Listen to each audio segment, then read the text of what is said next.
Well, I'm going to try something really different today. I'm going to be using this, which is a piece of packaging, as a mould. Now, I have no idea if this is going to work or not because this has got quite a bit of pressure in it. But I don't mind about that. What I'm going to try and do is make some really colourful rods going up here. So I'm going to cut these to about that length and then fill these up with resin, these little gaps here, and let it cure. Now, I need to be able to prop this up somehow once it's done. I'm not quite sure how I'm going to do that. I've made myself a little suspension frame that I can suspend this from. I only want to fill 5 of these up. So 1, 2, 3, 4, 5. That means I can close that one there and close that one there with some tape, which will also strengthen this plastic up so I can suspend it. Because once I've got it filled with resin, the last thing I want is for it to split.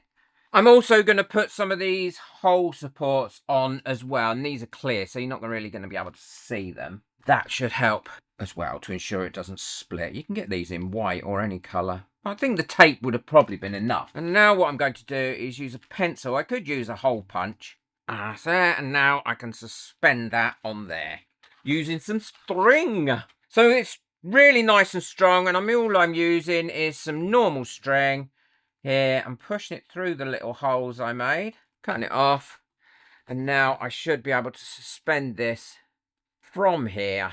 I need a bit of space. Yeah, that'll do, because I've got to be able to get the resin in there as well. Yeah, that's fine. I should now be able to get my resin in there. So it's time to mix up my resin. This is what I'm going to use for the base. I'll show you that in a second, how I've got in my head to put it together. Now I'm going to be using the Pure Glossy by Tea Expert. This is such an amazing value resin. You get 2 litres for normally about half the price of a lot of other resins. And it's a brilliant resin. It's great, lovely and glossy, as the name mentions. And it also is extremely hard. It's easy to use and it cures up wonderful. Now, I'm sure this is going to be a bit messy. In fact, I've got no doubts about it at all. What I'm going to be using is, I want to make this a rainbow because I think people love rainbows, don't they? I love rainbows. So I'm going to be using red, orange, yellow, green and blue to go in there. And in the base, I'm going to be using some microfine glitter. So this is easy to mix up. I'm going to mix it up for 4 minutes. And I'm going to mix up a 1-to-1 mixture. I'm going to mix this up by hand because I want bubbles in it. Hopefully it'll have micro bubbles in it because I think that's going to be quite interesting with the colours and everything else. I'm mixing it by hand rather than by machine. Always tends to give me more bubbles. I've got my resin mixed up now, so what I'm going to add is this micro glitter into the main bulk of it. I don't want to add the bit of paper though. Move that out. So it'll all have a bit of a sparkle. And give that a stir in. So all the colours will have a bit of a sparkle to them. And the first one I need to fill up is this one. And this is the coaster mould. And as you can see, that's got a nice bit of sparkle to it. I will burn the bubbles off that come up to the top in a little while. But at the moment, I don't need to. I'll wait for them to come up. And then in these, I'm going to fill them all up to 75. These are my 5 colours. Now I'm going to shake my colours up. And then add my colours. And these are the translucent colours to each one of these. Oh, I've got too many. Oh, that's all right. I've got 6.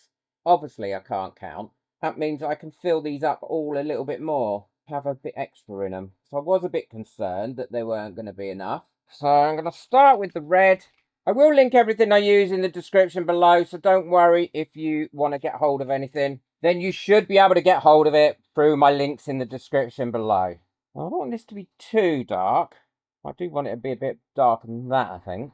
And these colours, I would say put so many drops in of each, but I find that some of the colours need more drops than others. Yep, quite like that. So that's red, orange, yellow, green. And then the last one will be blue. So now I've got all these mixed up. What I've got to do is try and get these in here. I was just going to say without making a mess. But I don't think that's possible for me. I need to open that up somehow. I'm using a little stick here to open that up. and then I can pour that down the stick. Well, and that's working quite well, actually. These are going to look like ice pops. Oh, I had plenty of resin, which is good. I will pour this. I'll pour any leftover resin in a mould. I'm not wasting it. So I'll do the next one the same way. I'm going to try and get them all to the same height. See if I can get a wider stick in there and I open it up even further. Oh, yes, I can. So it's red, orange, and then I'll just do the same with the remaining colours. Well, they're all hanging there nicely now. What I'm going to do is leave these to cure up overnight, and then I can show you what I'm going to do next with them. Well, these are all cured now, so I can take these off and take them out of this mould. I'm going to keep that frame because I think that will be quite useful for other things. And now I can take these out of here. They do look like the ice pops or icicles or whatever they're called, but they've come out okay. Beautiful and glossy as always, and lovely and glittery and translucent, which is great. This is the base that I'm going to be using from here, and I'm going to bring these around here, but I want to tidy these up a little bit first. So what I'm going to do is get my saw and saw these down so that they're all the same length. Yeah, I'm going to put a little dome on the top. So I'm going to go off and do that, and then I'll show you what they look like. Well, I've got these all now cut down to the same height, and they look much better now. And what I'm going to do is just dome the top using a UV resin to finish those off, and then just cure them up.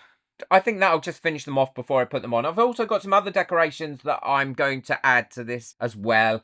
I think, I'm not sure until I've put it all together. So I'm going to go ahead, I'll finish off these, and then I'll show you how I'm going to attach them and what it will look like as a light. Well, these are all on here now and put where I want, roughly where I want them. I'm going to move them about a little bit and then stick these to the base. I think that looks about even. Now I'm going to be using 5-minute epoxy to glue these down with. It is the best thing. It glues resin to resin so well and gives a really hard and firm finish to it. The other thing is it cures up so quickly as well. If you haven't got any 5-minute epoxy, you could probably easily get away with using clear UV resin. And you're not going to need much at all. Just a little bit on the bottom there like that. I'm going to try and put it on so it doesn't squeeze out of anywhere. There we go. And the weight of this should hold these down. And then once I've got these glued on, I'll show you what else I've got planned for it and what it looks like all lit up. Well, that's all lovely and dry now and cured up. And what I'm going to do is pop these little balloons that I made using my resin transfer method around the columns and then putting a heart like this in between them. And then once that's done, I'll show you what it looks like all lit up. I'm loving it so far. And it was so much fun making it out of that mould as well. I'm going to use the same method as I used to glue these down with. Well, that's all drying now. I've taped all the bits up so they're not going to slip or move while they're drying. And that shouldn't take long. I'm going to quickly clean my gloves because I'm now using my gloves at least 4 or 5 times. And all I'm using is the hand cleaner for epoxy resin. It's brilliant. Look at that. Gets all the resin off your gloves. Just have to wipe them down. Gets resin off moulds, and it also gets resin off your skin really easy if you happen to get it on your skin. Give them a bit of a wipe down. It's well worth investing in. It gets resin off most things as long as the resin is wet. Not once it's cured, obviously, because then you can just peel it off. It's gentle on skin. It's great. So I highly recommend it. I've been using it for ages. I've used loads of bottles of it now. I'll link it in the description below for you. Well, it's all finished now and they're all dry and cured on there. I am absolutely loving that. So let's have a look what it looks like all lit up. It lights up really well and the light shines through there exceptionally well. Let's see if we can see what it looks like in the dark. Well, there we go. I think that lights up. All the tubes light up really well. My cameras don't adjust well for the dark because I'm useless at technology. I have no idea how to stop that from happening, that glow, but it certainly has lit up all those tubes and you can see the sparkle in them as well. I'm really pleased with that. I think that would look great in a kid's bedroom or somewhere that you want to have something that's a little bit fun, little night light. So easy to make as well. Much easier than I thought it would be. It moulded ever so easy in the plastic bubble wrap or that packaging. Well, I hope you've enjoyed that project as much as I've enjoyed making it. Check out the video that we've got coming up next. That's a really unusual lamp made with honeycomb. Boo that like button, hit that subscribe button, but most of all, enjoy your resin. Take care. Bye.